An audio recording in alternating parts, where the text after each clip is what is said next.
அமெரிக்க அதிபர் தேர்தல் நீதிமன்றத்துக்கு செல்வது உறுதியாக இருக்கும் நிலையில் முடிவுகளை அறிவிப்பதற்கும் வழக்குகளை முடிப்பதற்கும் காலக்கெடு இருக்கிறது. அமெரிக்க சட்டப்படி தேர்தல் முடிந்த பிறகு வரும் ஜனவரி மாதம் 20ஆம் தேதிதான் அமெரிக்க அதிபர் பதவியேற்பார். அதற்கு இன்னும் 70 நாட்களுக்கும் அதிகமான காலம் இருக்கிறது. அந்த பதவியேற்பு விழா எந்த சர்ச்சையும் இல்லாமல் இருக்க வேண்டுமானால் உரிய கால வரம்புகளுக்குள் பல நடவடிக்கைகள் முடிந்தாக வேண்டும். முதல் காலக்கெடு வரும் 23ஆம் தேதி வருகிறது. அந்த தேதிக்குள்ளாக அனைத்து மாநிலங்களும் தங்களது தேர்தல் முடிவுகளை சான்றளித்து உறுதி செய்ய வேண்டும். அடுத்த காலக்கெடு டிசம்பர் 8ஆம் தேதி.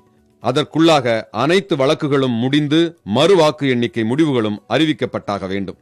இல்லை என்றால் கடைசியாக அறிவிக்கப்பட்ட முடிவு என்னவோ அதுவே இறுதி முடிவாக எடுத்துக் கொள்ளப்படும். டிசம்பர் மாதம் 14ஆம் தேதி கட்சிகளால் நியமிக்கப்பட்ட தேர்தல் சபை தேர்வாளர்கள் கூடி அதிபரை தேர்வு செய்வார்கள். ஜனவரி மாதம் 6ஆம் தேதி நாடாளுமன்றம் தேர்தல் சபை வாக்குகளை எண்ணி முடிவை அறிவிக்கும். அதன் பிறகே ஜனவரி 20ஆம் தேதி அதிபர் பதவியேற்க முடியும். புதிய தலைமுறைக்காக எம் மணிகண்டன். கலர்ஃபுல் தீபாவளி கலக்குங்கள் உதயம் வர்ணாவோடு.